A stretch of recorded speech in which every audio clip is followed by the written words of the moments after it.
26મી જાન્યુઆરી 2024ને લગતા most IMP question અને answer આપણે જોવાના છીએ આજના વિડીયોમાં. તો વિડીયોને એન્ડ સુધી જોવાનું ભૂલતા નહીં. ઓકે, વિડીયો પસંદ આવે તો લાઇક કરી દેવાનું છે. ઓકે, તો પ્રશ્ન નંબર મિત્રો 1 છે, 26મી જાન્યુઆરી 2024ના રોજ ગણતંત્ર દિવસની કેટલામી વર્ષગાંઠ મનાવવામાં આવી હતી? તો એ હતી મિત્રો 75મી વર્ષગાંઠ. ઓકે, પહેલીવાર મિત્રો ગણતંત્ર દિવસ ક્યારે મનાવવામાં આવ્યો હતો? 26મી જાન્યુઆરી 1950ના રોજ. ઓકે, નેક્સ્ટ છે, ગણતંત્ર દિવસ એટલે કે 26મી જાન્યુઆરી મનાવવાનું કારણ નીચેનામાંથી કયું છે? આવો તમને કોઈ પ્રશ્ન પૂછે તો 4 ઓપ્શન આપેલા છે. તો એનું કારણ શું છે મિત્રો? આ દિવસે સંવિધાન લાગુ થયું હતું. ઓકે, નેક્સ્ટ આગળ આપણે જોઈએ મિત્રો. થોડીક આઈએમપી બાબત મેં સાથે લખેલી છે તો એ પણ જોતા જઈએ.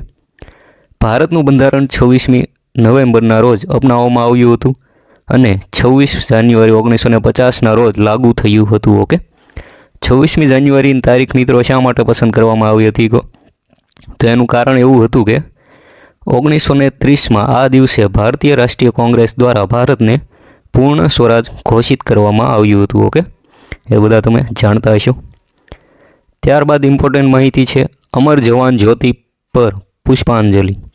તો ગણતંત્ર દિવસની સવારે પ્રધાનમંત્રી અમર જવાન જ્યોતિ યુદ્ધ સ્મારક પર શ્રદ્ધાંજલિ અર્પિત કરવા આવે છે. ઓકે, ત્યાંથી મિત્રો શરૂઆત થતી હોય છે આ કાર્યક્રમની. આ ગણતંત્ર દિવસ એ આધિકારિક સ્મરણોત્સવની શરૂઆતનું પ્રતીક ગણાય છે. ઓકે, ત્યારબાદ છે મિત્રો 26મી જાન્યુઆરી 2024ના ગણતંત્ર દિવસ પર મુખ્ય અતિથિ કોણ હતા?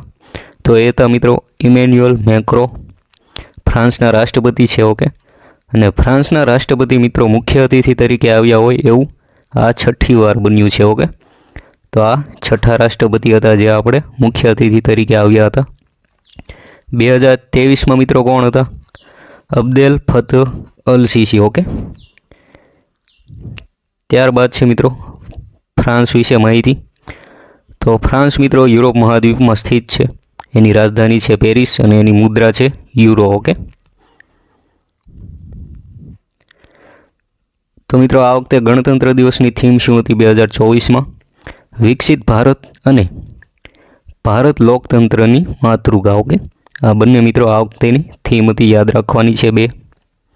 ગણતંત્ર દિવસ પરેડમાં ભાગ લેનાર સર્વોચ્ચ રેન્કવાળા સૈન્ય અધિકારી કોણ હતા?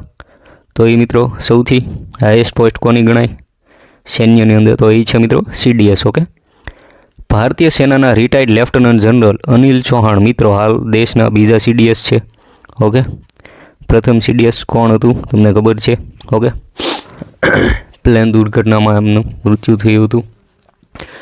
21 તોપોની સલામીનું મહત્ત્વ શું છે? તો મિત્રો એનું મહત્ત્વ એ હોય છે કે કોઈ પણ રાષ્ટ્રપતિને સન્માનિત કરવા આ એક સૈન્ય પરંપરા છે. ઓકે, આપણે 21 તોપોની સલામી જે આપવામાં આવે છે ને એ રાષ્ટ્રપતિ માટે આપવામાં આવતી હોય છે. ઓકે, 75મો ભારતીય ગણતંત્ર દિવસ સમારોહ 2024ની વિશેષતા શું હતી આમાં?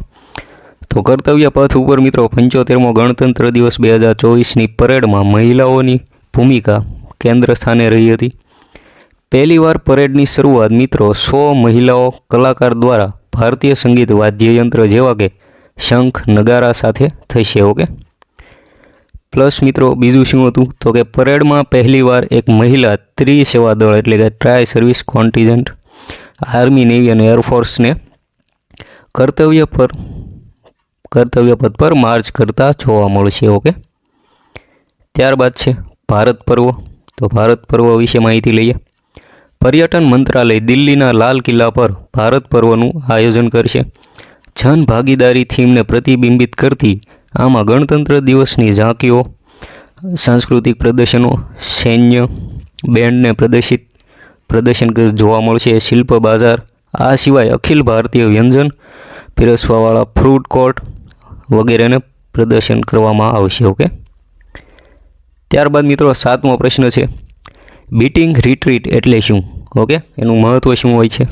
તો ગણતંત્ર દિવસ સમારોહના અંતનું પ્રતીક આ દર્શાવે છે મિત્રો બીટિંગ રિટ્રીટ. ઓકે, શબ્દ યાદ રાખવાનો છે. ભારતનું બંધારણ લાગુ થયું તે પહેલાં કયા અધિનિયમથી શાસન ચાલતું હતું? ઓકે, એકદમ સિમ્પલ આન્સર તમે બધાને જાણો છો. ભારત સરકાર અધિનિયમ 1935. કેન્દ્ર સરકાર દ્વારા 24 જાન્યુઆરીની જગ્યાએ કયા દિવસથી ગણતંત્ર દિવસ સમારોહનું શરૂ કરવાનો નિર્ણય કર્યો છે મિત્રો? તો હવેથી મિત્રો 23 જાન્યુઆરીથી જ આ કાર્યક્રમ ચાલુ થઈ જશે. ઓકે, 2022થી આ નક્કી કરવામાં આવ્યું છે.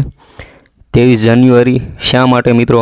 તો કે પરાક્રમ દિવસ તરીકે આપણે ઉજવીએ છીએ, અથવા તો તેને નેતાજી સુભાષચંદ્ર બોઝની જયંતિ તરીકે પણ ઉજવીએ છીએ. કાર્યક્રમ છે ને મિત્રો 2023થી 23 જાન્યુઆરીથી આ કાર્યક્રમની શરૂઆત થઈ જશે. ઓકે, કર્તવ્ય પથ, તો એનું જૂનું નામ શું હતું મિત્રો? રાજપથ હતું. પહેલી પરેડ મિત્રો આ પથ ઉપર ક્યારે થઈ હતી? 1955માં આયોજિત થઈ હતી. ઓકે, 26 જાન્યુઆરી મિત્રો ધ્વજારોહણ કોણ કરે છે? રાષ્ટ્રપતિ કરે છે. અને 15મી ઓગસ્ટ એટલે કે સ્વતંત્રતા દિવસ પર પ્રધાનમંત્રી ધ્વજ આરોહણ કરતા હોય છે. ઓકે, એમના દ્વારા ધ્વજ ફરકાવવામાં આવે છે. આ બંને યાદ રાખવાનું, સિમ્પલ માહિતી છે. પ્રથમ ગણતંત્ર દિવસ પર મુખ્ય અતિથિ કોણ હતા? તો કે ઇન્ડોનેશિયાના રાષ્ટ્રપતિ આવ્યા હતા. સુકર્ણો એમનું નામ હતું. ઓકે, ક્યારે? સૌથી પહેલો જે ગણતંત્ર દિવસ હતો ત્યારે. એનું આયોજન મિત્રો ક્યાં થયું હતું પ્રથમ ગણતંત્ર દિવસનું?